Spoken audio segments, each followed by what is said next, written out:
Sud Radio Parlons Vrai chez Bourdin, 10h30, 12h30, Jean-Jacques Bourdin. Il est 11h04, débat tous les jours sur Sud Radio entre 11h et midi. Vous savez, mon principe, on explique, on analyse et ensuite on commente. On explique, on analyse à partir de faits. Les faits, eh bien, c'est la décision, les décisions du Conseil constitutionnel. On les attend, on ne les a pas encore, mais on sait qu'il y a plusieurs solutions, plusieurs décisions possibles. Nous allons débattre de cela, des conséquences des décisions. C'est une journée clé pour la réforme des retraites, avec ces décisions du Conseil constitutionnel attendues en fin d'après-midi. Nous avons pour débattre sur le sujet Laure Lavalette, qui est députée RN du Var, porte-parole du groupe RN à l'Assemblée nationale. Bonjour. Bonjour Jacques Bourdin. Eugénie Mériot, qui est maîtresse de conférences en droit public à l'université Paris 1 Panthéon-Sorbonne. Bonjour. Et puis Jean-Pierre Mignard, qui est avocat au barreau de Paris, docteur en droit. Bonjour. Bonjour monsieur Bourdin. Merci d'être là tous les trois pour réfléchir, pour expliquer, parce qu'on a besoin d'explications. Que vont faire les sages? D'abord, expliquons qu'ils sont 9. 9 sages. 9 sages qui sont nommés. Ce qui déjà provoque débat. Avant même. Aujourd'hui, tout à coup, on découvre le Conseil constitutionnel. Conseil constitutionnel, mystère pour beaucoup de Français, énormément de Français qui ne savent pas vraiment à quoi sert le Conseil constitutionnel. Le 2 de la rue de Montpensier, dans le 1er arrondissement, c'est le siège du Conseil constitutionnel. C'est une maison un peu mystérieuse. 9 sages qui sont désignés. Rappelons par qui veut commencer? Un peu d'explication? Allez, notre Eugénie Mériot, qui est maîtresse de conférences en droit public. Alors, les 9 membres sont nommés par 3 autorités politiques, le président de la République, le président de l'Assemblée nationale et le président du Sénat, 3 chacun.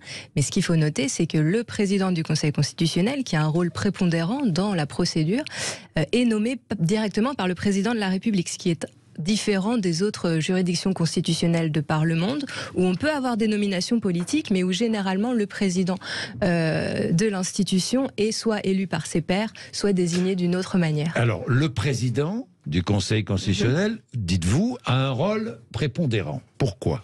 Parce qu'il désigne les rapporteurs sur les textes, et les rapporteurs vont être ceux qui vont préparer la décision du Conseil constitutionnel. D'accord. Donc il y a déjà débat. Il y a déjà... pas suspicion, j'aime pas trop ce mot, mais il y a déjà débat autour de cette nomination, j'imagine. Qu'est-ce que vous en pensez, Jean-Pierre Mignard? Oui, c'est vrai. Nous pensons quand même que le Conseil constitutionnel a été introduit dans la Constitution par Michel Debré. Alors, c'est déjà un tour de force pour Michel Debré, qui était quand même un présidentialiste acharné, mais peut-être qu'il avait regardé du côté des États-Unis, qu'il avait pensé qu'il fallait un Conseil constitutionnel qui soit quand même une limite à l'excès dans la fabrication des lois. C'est la Cour suprême. À la française. On ne va pas pinailler, mais c'est ce qui se rapproche sans doute le plus. Donc on ne va pas rendre les choses difficiles. Et il est exact néanmoins que le président de la République a un pouvoir particulier, encore en plus, pour le président du Conseil constitutionnel. Donc c'est vraiment l'imagerie de la Ve République et du président de la République qui doit quand même tout contrôler, tout surveiller et puis éviter que tout sombre. C'est une conception ancienne. Ancienne. Pas très démocratique, pas moderne. Constitution 1958. Oui, et qui pose rien la question de l'honorabilité des membres du Conseil, ni même de leur honnêteté, c'est pas la question. On n'est pas là pour jeter... J'ai laissé ensuite la parole à Madame Lavalette, députée, puis c'est vous qui dirigez les débats, Monsieur Bourdin. Oui, non, allez-y. C'est qu'il y a une théorie en droit, que vous connaissez l'une et l'autre, c'est la théorie des apparences. Alors la théorie des apparences, qui est une théorie validée par les juridictions notamment européennes, c'est... les personnes peuvent être parfaitement honorables, elles peuvent être parfaitement probes, celles qui composent une juridiction, mais ça ne suffit pas. Il faut que les peuples, tout le monde, ait conscience de cela et soit convaincu de cela. Donc il ne suffit pas en effet d'être une personnalité probe, honnête, il faut qu'on soit convaincu de ça. Qu'est-ce qui peut convaincre de ça? C'est des procédures adaptées, je m'arrête. Bien. Laure Lavalette, ensuite je vais vous donner la parole, Eugénie Mériot. Laure Lavalette. Moi, j'ai hésité à venir, déjà, quand j'ai vu le casting. Je me suis dit, pas sûr d'être au niveau de ces constitutionnalistes émérites. Moi, j'ai plutôt un retour terrain, et vous le disiez, c'est vrai que les gens ont découvert ce qu'était le Conseil constitutionnel. En circonscription, les gens, n'ont pas... Vous interrogent ou exactement, nous interrogent et feignent, j'allais dire, leur étonnement. Alors nous, on leur explique que c'est le dernier recours qui était en notre possession pour pouvoir lutter contre cette réforme des retraites. Donc on est nous aussi suspendus aux lèvres du Conseil constitutionnel. Voilà, moi, on sera très respectueux de toute façon de ces institutions. Mais tout le monde ne sera peut-être pas très respectueux des décisions prises. Non, mais bien sûr. Je veux dire, on est des républicains dans le jeu républicain. Et évidemment que la décision du Conseil constitutionnel s'impose. C'est une juridiction auquel on ne peut pas faire appel. Donc de toute façon, voilà, la décision. Alors qu'aux États-Unis, il y a des recours possibles. Attendez, est-ce que je peux revenir juste sur la genèse et sur l'idée de la Cour suprême? Justement, en 1958, le général de Gaulle disait la Cour suprême, c'est le peuple. Donc l'idée, c'était justement de ne pas avoir une juridiction qui soit Cour suprême à l'américaine. Au départ, c'était un organe qui avait vocation à être la police de la répartition des compétences entre le Parlement et le gouvernement, pour que le Parlement n'empiète pas sur le pouvoir réglementaire du gouvernement. Et c'est en 1971 que la première révolution a eu lieu, lorsque le Conseil constitutionnel a censuré la loi à l'époque qui visait à faire un contrat, une autorisation pour les associations. Et là, à partir de ce moment-là, le Conseil constitutionnel s'est émancipé de son rôle original et il est devenu gardien des droits et libertés. Et ensuite, en 1974, c'est l'élargissement de la saisine. L'opposition peut saisir le Conseil constitutionnel et le Conseil constitutionnel devient le gardien d'une certaine forme de droit de l'opposition. Le gardien de la démocratie, je peux aller jusque-là. Alors, est-ce que le Conseil constitutionnel est devenu le gardien de la démocratie? Le gardien de la conformité des lois à la Constitution. Oui.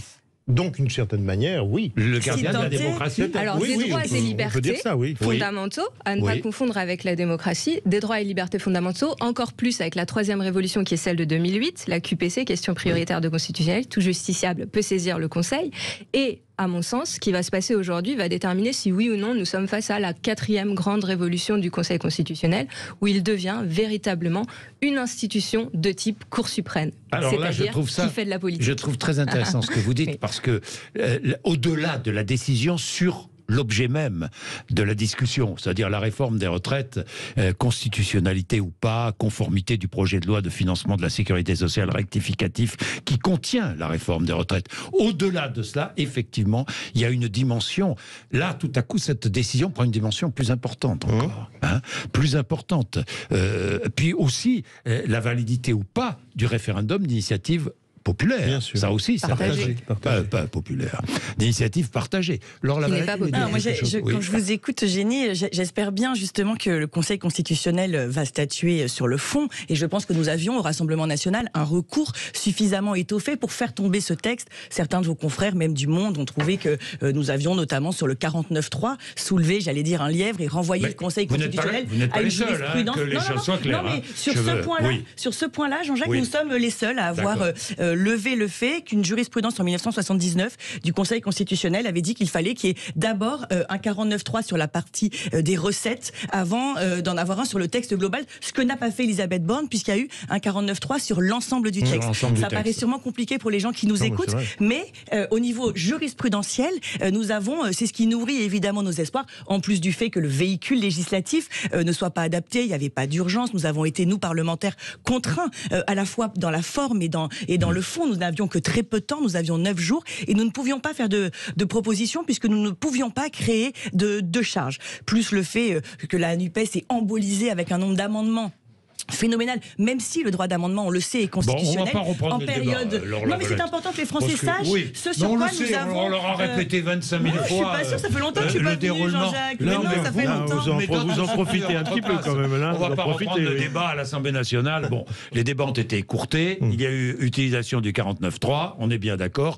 Et une mauvaise utilisation. Je voudrais quand même rappeler que le Conseil constitutionnel débat de la conformité ou pas du projet de loi de financement de la sécurité sociale rectificatif qui contient la réforme des retraites, c'est ça. Non, mais il débat pas sur le fait de savoir si on va travailler jusqu'à 64 ans, il débat sur le fait de savoir si ce projet est conforme à la norme suprême. C'est bien ce que je dis, c'est la conformité du texte, du projet de loi, c'est cela. Bon, et puis sur la validité du référendum d'initiative Partager. Je raye populaire, parce que j'avais écrit populaire, merci. Donc partager. Alors moi, ça veut dire quoi? Ça veut dire que le Conseil constitutionnel est plus que jamais juge de paix. Plus que jamais, là. Là, en l'occurrence, vous vous rendez compte des conséquences politiques que ça peut avoir. Au-delà des conséquences législatives, constitutionnelles, les conséquences politiques. Oui, Jean-Pierre Mignard, allez-y. Quand vous dites juge de paix, c'est vrai, vous avancez beaucoup, parce que c'est pas sa fonction. Mais je sais. Mais vous avez raison, parce que... J'interprète. Mais oui, mais l'importance de la décision prise dans les circonstances qu'on connaît font, alors je ne suis pas ma mère, je vous dirais, mais font qu'il devient une sorte de juge de paix, alors que ce n'était pas sa fonction première, sa définition première. Voilà. Donc là, on est dans un événement de type historique et politique qui est en train de sublimer ce que nous attendions de lui. D'ailleurs, le Conseil constitutionnel ne juge pas, en général, avec des arguments conséquentialistes. C'est-à-dire que dans son raisonnement, n'apparaît jamais cet argument de l'effet politique ou de l'effet social de ces décisions. Ce qui peut être le cas dans d'autres juridictions. Oui, mais les membres, c'est pour ça que je vous conduisais sur ce terrain. Les membres du Conseil constitutionnel mesurent bien les conséquences politiques de leurs décisions. Alors, je pose simplement la question, et je me pose la question, est-ce que ça va influencer leur décision? Allez-y, madame. L'ensemble des... Alors, pour recentrer le débat, le Conseil constitutionnel, c'est une anomalie parmi les démocraties libérales. Dans la plupart des autres démocraties libérales, les organes de contrôle de constitutionnalité sont... parlementaires sont liés, ont une légitimité démocratique qui est plus étayée. C'est-à-dire avec plus d'élus ? Soit plus d'élus, soit vous avez des représentants des partis politiques qui nomment une partie des juges, soit vous avez des confirmations au Parlement avec des majorités, comme aux États-Unis, par exemple, c'est la majorité simple au Sénat, ce que nous n'avons pas du tout en France, puisque nous avons une majorité négative des 3/5 en commission des lois, qui est une majorité impossible en réalité à atteindre. C'est-à-dire qu'en 2008, lorsqu'on a révisé la Constitution justement pour faire évoluer le Conseil constitutionnel, pour le rapprocher d'une juridiction de type, entre guillemets, standard dans les démocraties libérales, on a ajouté ce contrôle parlementaire des nominations, mais de façon à ce qu'il ne s'exerce pas véritablement. Donc nous avons un Conseil qui est une anomalie parmi les démocraties et qui aujourd'hui va jouer un rôle politique. Anomalie parmi les démocraties, et encore une fois, avec des membres qui mesurent bien les conséquences politiques de leurs décisions.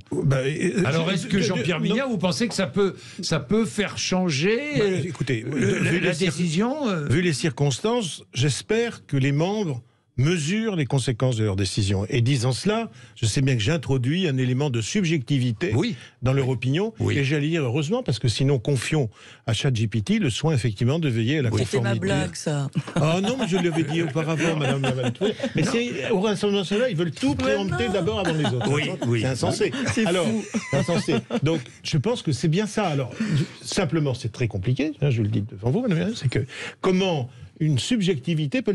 Oui, on a le droit, quand on est un juge, d'avoir un sentiment, d'avoir une opinion qui vous pousse à plutôt faire ce choix qu'un autre. Là où on dérape, c'est quand on n'est plus capable de trouver une argumentation juridique solide, crédible et valide au choix subjectif qu'on a fait. C'est là où il y a le dérapage. C'est là où il y a le dérapage. Un juge n'est pas un robot. Pardon.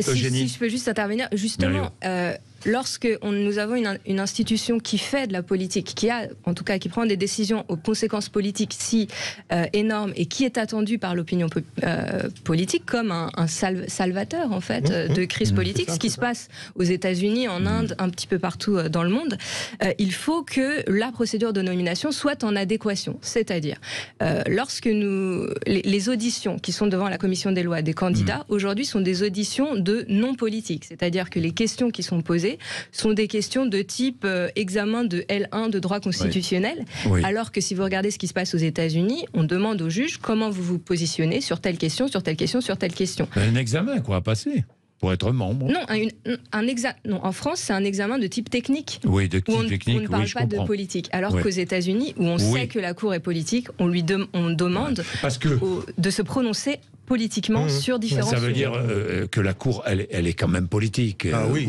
elle est politique.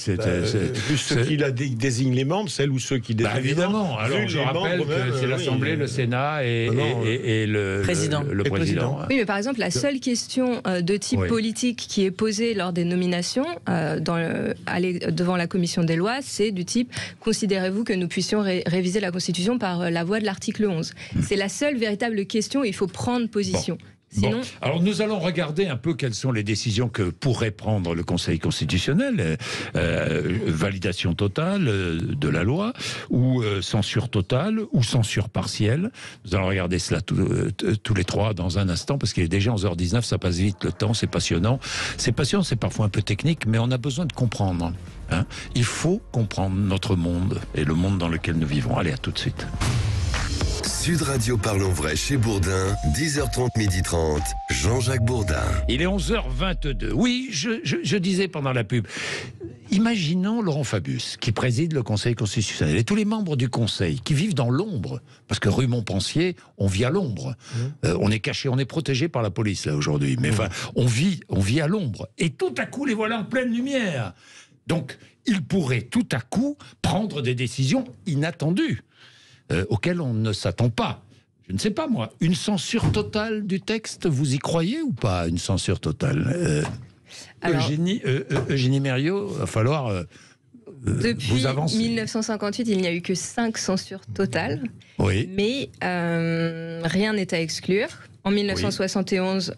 qui n'était pas une censure totale, mais en 1971, on ne croyait pas non plus à ce qui allait se passer. C'est-à-dire cette grande révolution juridique, donc comme je l'ai déjà dit, aujourd'hui peut être une grande révolution. 1979, le budget de Raymond Barre, censuré. Ça, mais surtout, ce serait la seule qui vaudrait la peine, parce que si c'est pour faire la censure de l'index cavalier ou de l'index senior qui serait cavalier ou du CDI senior, c'est pas ça qui va changer la vie des Français une fois que cette loi serait promulguée. Alors, donc nous allons il faut voir appeler après, nos voeux évidemment en cette fonction censure des totale. décisions, ce que devient la loi ou pas. Mais bon, vous dites, vous demandez censure totale, possible, mais c'est la seule qui aurait un peu de sens. Jean-Pierre Mignard, la censure totale. Alors là, pour le coup, c'est même pas une révolution juridique, c'est aussi une révolution politique. C'est un véritable affranchissement du Conseil constitutionnel, des lois votées, même pas des lois, puisque précisément c'est pas voté. Non, c'est pas voté. Donc vous voyez, on est dans une situation où alors vraiment, c'est le Conseil constitutionnel qui va modifier l'équilibre des pouvoirs et s'instituer un pouvoir de supérieur qui est de dire voilà ce qui est bon pour le pays, voilà ce qui n'est pas bon pour le pays. C'est-à-dire que c'est le Conseil constitutionnel qui gouverne, quoi. D'une certaine manière, on peut dire que attendez, si nous sommes dans une situation de très grave crise, il faut bien à un moment donné que même une instance totalement constitutionnelle, comme le Conseil constitutionnel, qui prend à un moment donné l'initiative de dire « je vais peut-être aller au-delà de ce qu'on me demande, au-delà de ce qui a été fait, qui n'est pas seulement une révolution juridique, mais peut-être une révolution politique, parce que membre du Conseil constitutionnel, je suis intéressé par la paix publique. » Oui, mais là, vous oubliez tous que le recours est peut-être pertinent. Enfin, je veux dire, peut-être que sur le fond du droit, les griefs que nous avons soulevés suffisent à censurer ce texte. Et c'est sur ce terrain-là, quand même, que nous espérons évidemment que ce texte tombe. Madame Alval, je suis d'accord avec vous, ce qui veut dire que dans ce cas-là, on prend les griefs tels qu'ils ont été exprimés, on leur donne une portée supérieure peut-être à ce qu'ils renferment pour dire on arrête tout. C'est ça que je veux dire. Ça irait aussi dans le sens de la paix sociale dont vous parlez tout à l'heure, puisque les Français n'en veulent pas. Non, mais bien sûr, je pense que dans ce cas-là, elle peut être un organe de la paix sociale. Mais enfin, alors là, Madame Mériot va être effondrée. C'est terrible, de quoi se passe-t-il, de quoi parle-t-on ? Mais on est face en tout cas à une juridicisation du politique, c'est-à-dire que la décision politique, qui normalement appartient au Parlement, est peu à peu en train d'être transférée vers une instance juridictionnelle. Et évidemment, ça soulève des questions sur la nature de la démocratie représentative telle qu'elle est en train d'évoluer avec ce nouveau transfert vers la juridiction. Le débat parlementaire a été abrégé, il a été contraint. En quelque sorte, la décision parlementaire. Nous n'avons jamais voté sur ce texte. Nous n'avons jamais voté sur ce texte. Alors, on va pas revenir sur les raisons pour lesquelles on n'a jamais voté. Factuellement, on n'a jamais eu l'occasion de voter sur ce texte. Alors, est-ce que d'ailleurs, petite parenthèse, est-ce que ça a été pris comme un mépris par le peuple? Est-ce que contraindre le débat parlementaire revient à mépriser l'opinion? Évidemment. Ça, c'est une vraie question. Évidemment. Ou alors ça, c'est... Oui. Allez-y. Ou alors ça signifie qu'on considère que le Parlement n'a plus aucune espèce de représentativité, qu'il ne représente que lui-même, et que lorsque l'on froisse les droits du Parlement, le peuple s'en moque. On ne peut pas préjuger une chose pareille. Bon, vous connaissez les noms des... Moi, je ne peux pas citer les noms des 9 membres du Conseil. Vous pouvez, évidemment. Évidemment. Vous êtes... Et même le patrimoine familial de chacun. C'est normal. Moi, je connais Laurent Fabius, le président. Je connais Jacqueline Gouraud, parce qu'elle a été ministre... C'est un personnage, quand même. Après, Alain Juppé, quand même. Alain Juppé, bien sûr. Mais après, qui y a dans ce conseil Michel Pinault. Oui. Et puis... Donc vous voyez que les qualifications juridiques des membres du Conseil constitutionnel sont assez ténues. Et c'est justement ça qui doit évoluer pour que le Conseil constitutionnel puisse véritablement évoluer dans le sens dans lequel il est en train d'évoluer. Parce que lorsqu'il n'y a pas de qualification juridique ou très peu, en plus il y a très peu de moyens au Conseil. C'est une toute petite institution. Les membres du Conseil constitutionnel n'ont pas d'assistants, n'ont que très peu de moyens pour. Ils ont énormément de travail et très peu de temps pour statuer. Et donc, ça les rend perméables à toutes les influences. Vous connaissez le principe des portes étroites. C'est-à-dire les portes étroites. Ce sont des contributions qui sont rédigées à l'attention des membres du Conseil constitutionnel, parfois même souvent... Par l'opposition ou la majorité ? Souvent plutôt par des avocats de grandes entreprises pour... orienter les décisions du Conseil constitutionnel dans un sens ou dans l'autre. Alors ça ne veut pas dire évidemment que ce sont eux qui écrivent les décisions du Conseil constitutionnel, mais en tout cas, les influences, elles sont là et elles sont d'autant plus efficaces que les membres du Conseil constitutionnel n'ont pas été nommés sur la base de leur qualification juridique. Efficace et contestable, madame. Efficace et vous allez jusqu'au bout ou vous arrêtez? Alors, Véronique Malbec, François Senner, François Pilet, Jacques Mézard, ancien ministre, Jacques Mézard, Corinne Lucien, c'est ça? Bon, d'accord. Et Michel nommé Pinault, par Bartolone.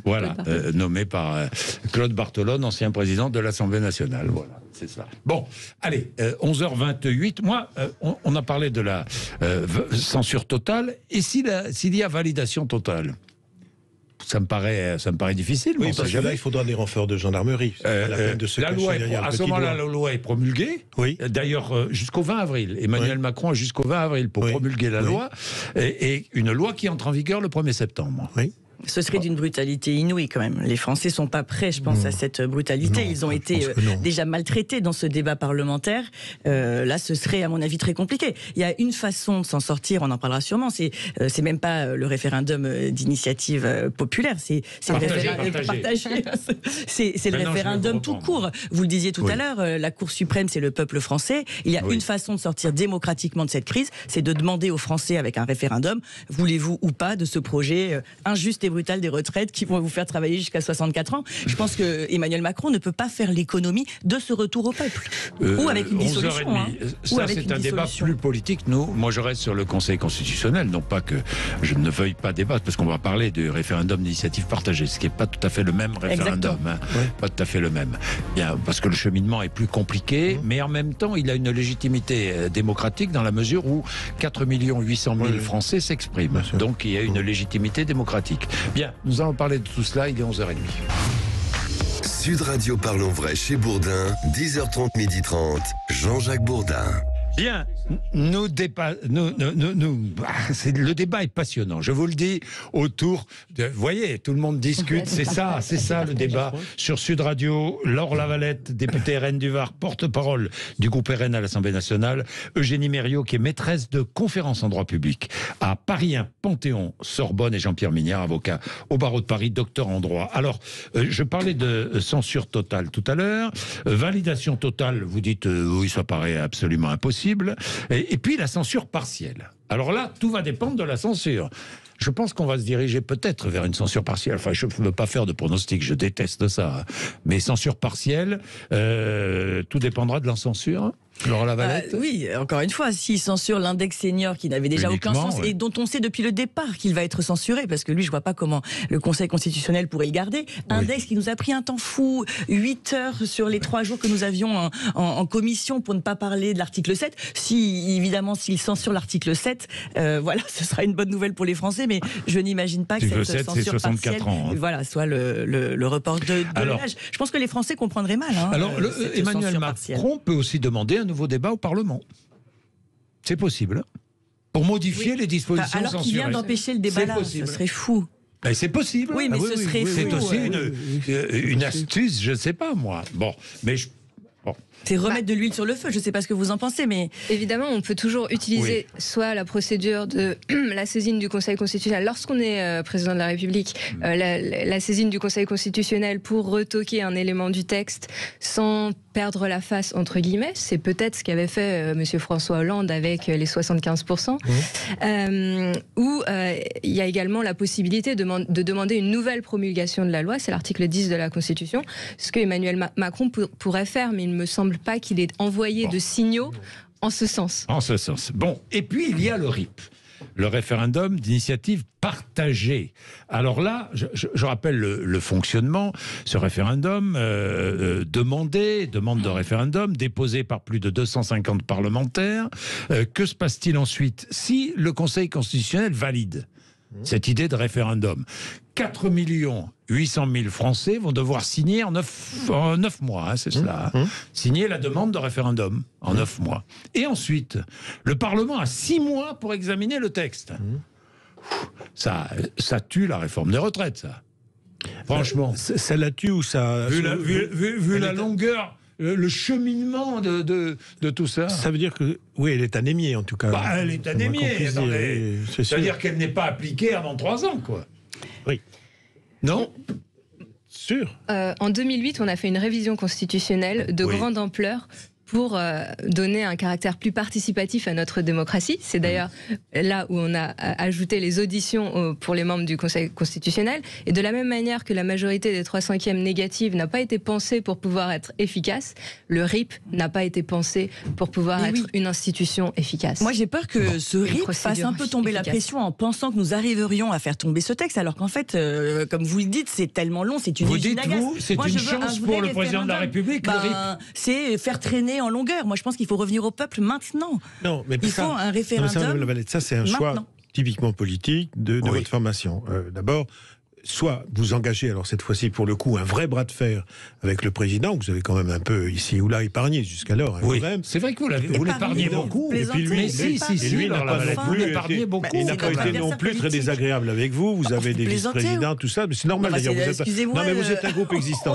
Non, mais vous êtes des groupes existants. Je ne veux pas rentrer dans ce débat. Non, ce que ce que je crois, c'est que là, moi, ça ne me choque pas. L'inverse aurait été choquant. Non, c'est-à-dire que si, mettons-nous par exemple ce que dit Laurent Berger. Laurent Berger souhaite, et d'ailleurs Roussel dit la même chose, il souhaite que la mobilisation continue.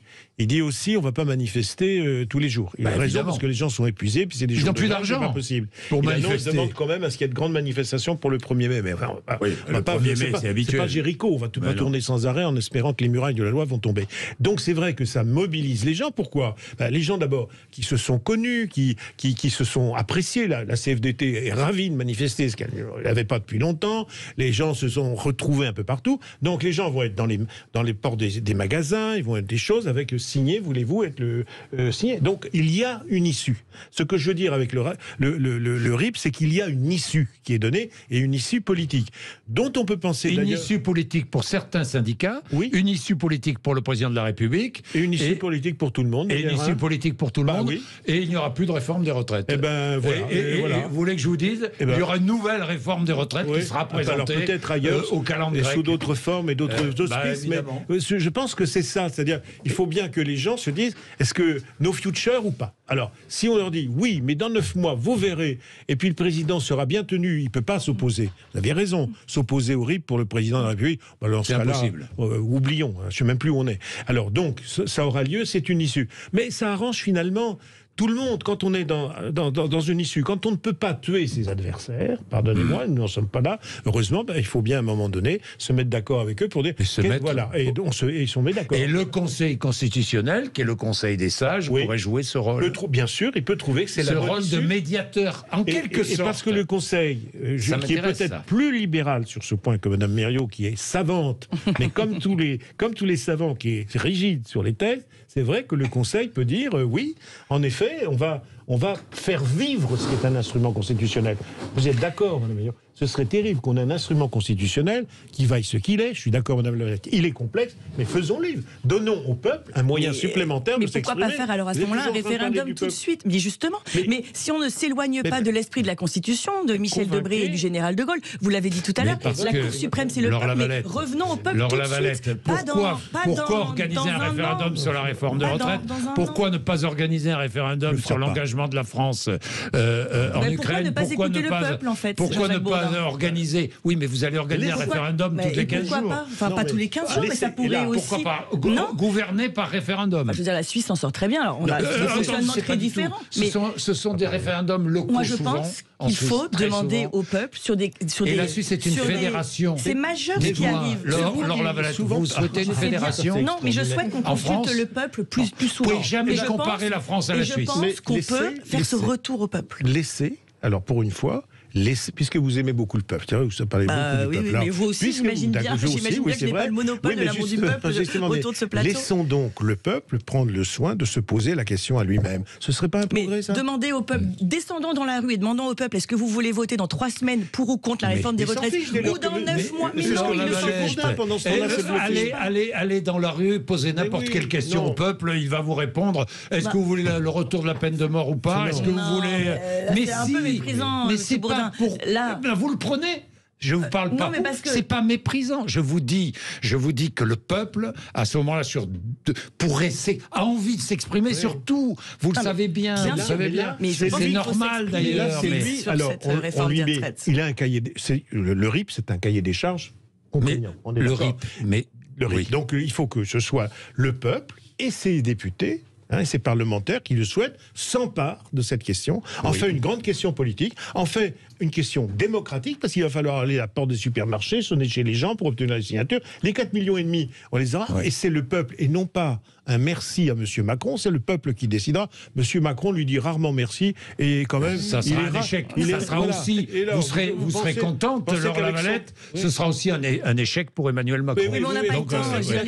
Il y a quand même une urgence sociale dont vous avez l'impression d'oublier. On n'a pas le temps. Mais l'urgence sociale, c'est pas une question de temps. Parce que les Français ont besoin tout de suite d'avoir des réforme. Non, justement pas. De ne pas avoir cette réforme. Si vous avez le RIP, il n'y aura pas de réforme. Madame Lavalette, les Français ont besoin de vie démocratique. Laissez donc aux Français la possibilité de s'épanouir dans une vie démocratique. Je rêve d'un référendum dans 3 semaines pour ou contre la réforme des retraites. Mais il ne voudra jamais. Eugénie, parce qu'il a peur du peuple. Parce qu'Emmanuel Macron a peur du peuple. Mais on le voit très bien même dans ses déplacements. Le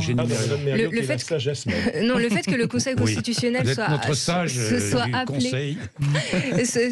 soit appelé à jouer ce rôle, c'est important. Ça doit également soulever des questions sur notre 5e République. Est-ce que justement, ce n'est pas un des symptômes du problème de ce qu'on appelle le parlementarisme rationalisé, c'est-à-dire le fait que le Parlement soit... Le parlementarisme rationalisé, c'est un euphémisme pour dire que nous sommes dans un système de type parlementaire, mais dans lequel le Parlement est contrôlé par l'exécutif. Alors, je voudrais ajouter, ça c'est une réflexion personnelle, mais je voudrais ajouter qu'en 2019, il y avait une réforme des retraites qui a été balayée par le Covid, qui était peut-être meilleure d'ailleurs au passage, je dis ça comme ça, meilleure que la réforme paramétrique qu'on veut nous imposer aujourd'hui. Donc bon, elle a disparu. Cette réforme-là, paramétrique, pourrait aussi disparaître. Et si le RIP est validé, elle va disparaître. Je prends les paris, tous les paris du monde ce matin. Vous verrez. Sauf que rien ne permet de dire que la loi est suspendue le temps du RIP. Ça, c'est peut-être que vous êtes allé vite, M. Bourdin, parce que elle sera promulguée. Elle sera promulguée, M. Bourdin. Elle n'est pas. Elle ne sera pas appliquée. Mais si. Mais si, rien ne permet de dire l'inverse. Je ne vois pas qu'est-ce qui empêche. Dès lors que l'organisation du référendum. Mais oui, c'est en ça que c'est de l'enfumage, monsieur Bourdin. Non, Madame Lavalette, vous êtes toujours excessive comme votre mouvement. Vous êtes sympathique, mais excessive. Je vous remercie. Je suis excessivement sympathique, même. Vous êtes qu'est-ce que vous en pensez? Vous voyez, vous profitez de tout avantage. Ce qui n'est pas dû. On voit que vous êtes avocat, Jean-Pierre Vignard. Je ne vais pas changer, c'est trop tard. Non, ce que je veux dire, c'est qu'il n'y a que le président. Alors, dans ce cas-là, ça va être une épreuve pour le président, parce que est-ce qu'il décide de... Alors, mais il ne le fera pas. Il est obligé. Jamais. Mais il ne le fera jamais s'il y a référendum. Mais il ira contre le Conseil constitutionnel. Contre. Mais non, il ne le fera jamais. Enfin, il ne peut pas le faire. Laure Lavalette, il peut suspendre. Je peux vous dire que l'application. Je prends les paris ici avec vous. La loi s'il y a validation du RIP. Terminer la loi sur la réforme des retraites. Moi, je suis plutôt d'accord avec vous. Je vous rappelle quand même. On est face à une situation inédite, donc toutes les interprétations sont possibles. Bravo. Je vous rappelle quand même qu'il n'y avait. Vous êtes presque politique. Oui, mais elle serait futur membre de la future juridiction. Il y avait. Juridiction. On va en parler. Moi, je suis moins, j'allais dire, tranché que vous sur la question, parce que je pense qu'Emmanuel Macron obéit à un diktat européen qui lui a demandé de faire passer cette réforme des retraites avant l'été 2023 en échange de l'argent du plan de relance. Donc je pense qu'il a quand même un calendrier. Je vous assure. Mais non, je vous assure que non, ça n'est pas faux. Il n'y avait aucune urgence à promulguer. Ça n'a jamais été un conseil, effectivement, de l'Europe. Mais ça n'a jamais été une obligation. Jamais. Et puis, je vous laisse avec votre naïveté. Mais c'est pas une naïveté. Moi, je regarde les textes. Ça n'a jamais été une obligation. Si cela se faisait, c'est que l'Europe endosserait à son tour l'impopularité d'Emmanuel Macron. Ils ne voudront peut-être pas. Hein. Écoutez, évidemment, gérez vos affaires ensemble. En tout cas, Emmanuel Macron, quand même, se déplace avec l'Europe. Vous voyez, même maintenant. Il défend. n'avait aucune raison d'être au dernier. Il défend une souveraineté européenne en matière de politique étrangère. Il a déjà du mal avec la sienne en matière de politique étrangère. Il a raison ou il a tort. C'est l'objet d'un autre débat. Ça, on ne va pas débattre sur la politique étrangère d'Emmanuel Macron. On va parler de politique étrangère avec Nicolas Bavrez tout à l'heure, après vous, à midi, qui publie « Démocratie contre empire autoritaire, la liberté est un combat ». Mais ce qui m'intéresse dans les dernières 10 minutes qui nous restent, c'est de réfléchir aux modifications qu'on pourrait apporter sur le Conseil constitutionnel, son fonctionnement, la désignation de ses membres. À tout de suite. Sud Radio Parlons Vrai chez Bourdin, 10h30, 12h30, Jean-Jacques Bourdin. Il est 11h49. Alors comment peut-on améliorer, s'il le faut, le fonctionnement du Conseil constitutionnel? Eugénie Mériot, à vous la parole. Un certain nombre de propositions sont sur la table. Déjà, on pourrait commencer par un mode de nomination différent, où au moins des qualifications juridiques seraient requises, ce qui permettrait d'avoir une juridiction qui statue en droit avec des décisions qui soient davantage motivées. Et c'est aussi une exigence démocratique. Je ne sais pas si certains d'entre vous ont déjà lu les décisions du Conseil constitutionnel. C'est extrêmement laconique. C'est très court, alors que vous comparez une décision de la Cour suprême des États. En même temps, c'est à l'image de ce que fait le Conseil d'État. D'ailleurs, il y a une très grande proximité entre le Conseil d'État et le Conseil constitutionnel. On va dans la différence entre Conseil constitutionnel et Conseil d'État. C'est une autre émission, on en a pour 3 heures. Là. Toujours est-il qu'il y a une exigence démocratique de comprendre les raisons qui ont amené... D'accord, mais est-ce que pour vous, il faudrait changer? Oui, il faudrait... Qu'est-ce que vous aimeriez? Vous êtes spécialiste de la question. Voilà, des nominations. Maîtresse de conférence en droit public. Absolument. Alors. Il faudrait des nominations qui soient soit moins politiques, soit en tout cas avec des qualifications juridiques. Et 9 surtout, membres toujours. Et on pourrait augmenter le nombre de membres pour améliorer le travail, avoir davantage de staff au Conseil constitutionnel, davantage de moyens pour les conseillers, pour qu'ils deviennent véritablement des juges, c'est-à-dire avoir des law clerks ou des assistants juristes qui travaillent sur les décisions également. Sur les textes. Qui connaissent le contentieux constitutionnel et qui sont spécialistes de diverses questions aussi, que ce soit du droit social, du droit, droit des sociétés, etc. Parce que ce que le Conseil constitutionnel est amené à juger est extrêmement large et extrêmement complexe. Ça, c'est une chose. Ensuite, pour une exigence démocratique. Comme je l'ai dit, il faut que les décisions soient mieux rédigées, c'est-à-dire plus clairement. Et on pourrait envisager aussi d'avoir ce qu'on appelle des opinions séparées, c'est-à-dire que les juges, aujourd'hui, au Conseil constitutionnel, signent de façon collective. Donc on ne sait pas qui a... La décision est collective et on ne sait pas qui a voté pour, contre. C'est la boîte noire.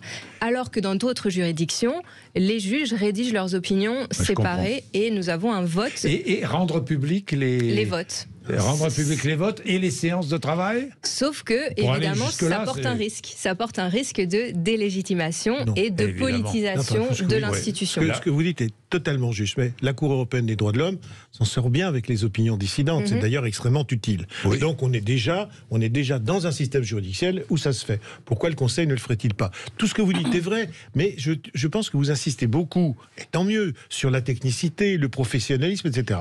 Parlons maintenant sur le plan politique de légitimité. Il en aura bien besoin, le Conseil, après ce qui se passe là.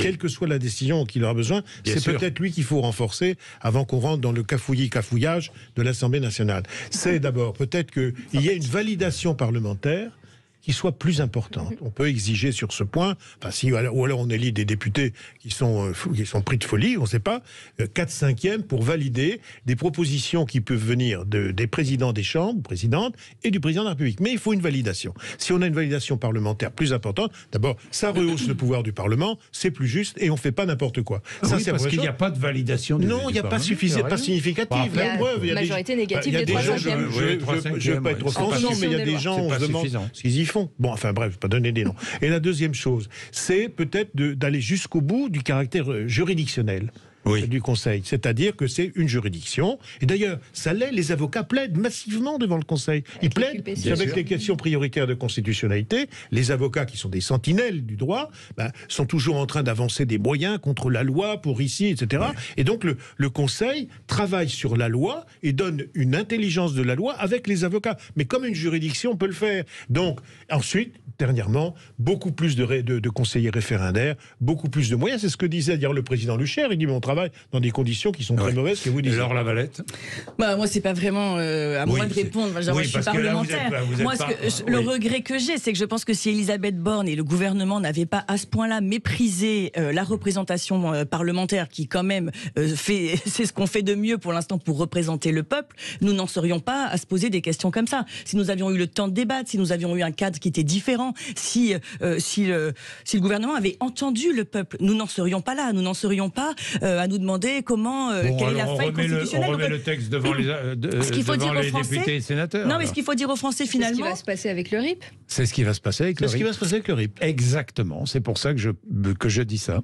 Et puis je pense que ça peut faire prendre conscience aussi aux Français que finalement le bulletin de vote, le bulletin que vous mettez dans l'urne, mine de rien, c'est la première des démocraties. Et c'est ça qui engage les choix politiques qui vont être faits. Donc à tous ceux qui râlent, il faut évidemment dire que vous le êtes bulletin élu, de vote... vous, député. Mais bien sûr. Vous êtes élu par le peuple. Je pense que quand nous serons, si nous le sommes, à la manœuvre, nous respecterons, nous entendrons ce peuple et nous ne ferons jamais rien contre le peuple. Et c'est vraiment ce qu'on peut déclarer. Attention, je retiens cette déclaration. Mais bien sûr, et Marine Le Pen le dit parce tout le temps. Parce que vous ne serez jamais contesté par le peuple. Nous ne ferons rien qui aille... Mais à ce point-là, Jean-Jacques Bourdin, 94% des actifs ne veulent pas de la retraite, 70% des Français n'en veulent pas. 62%, et il y avait une majorité de rejet. 62% notre dernier sondage. Et il y avait une majorité de rejet à l'Assemblée nationale. Quand vous avez, c'est le peuple entier. D'Emmanuel Macron, c'est de ne pas avoir accepté le vote de l'Assemblée. Mais il l'aurait perdu. Mais il l'aurait perdu, mais ça aurait été une façon d'en sortir. Et dans la vie, on gagne, on perd. Non, mais lui ne veut jamais perdre. Oui. Un élu, quel qu'il soit. Tout, alors là, regardez Jean-Luc Mélenchon. D'abord, il n'a jamais perdu, Jean-Luc Mélenchon, lui. Il a toujours gagné moralement. Il a toujours gagné moralement. Il est très mauvais joueur quand il perd au dé la motion référendaire. Non, mais quand il a perdu, il se représente Mélenchon. Il est quand même sur ce point correct. Point peut-être anecdotique, mais les anciens présidents siègent de droit au Conseil, même s'ils ne participent pas pour la plupart aux décisions. Mais ils ne sont pas là. Il serait temps de mettre fin à cette pratique également. Ça, c'est vrai, vous avez raison. Emmanuel Macron a dit qu'il ne siégerait pas, sauf que Nicolas Sarkozy ne siège pas et François Hollande ne siège pas. Oui. Moi, j'ai peur qu'il faille attendre 2027 et l'arrivée de Marine pour qu'on détricote, non, je pense qu'on peut avoir le RIP avant. Sur ce point, c'est dommage.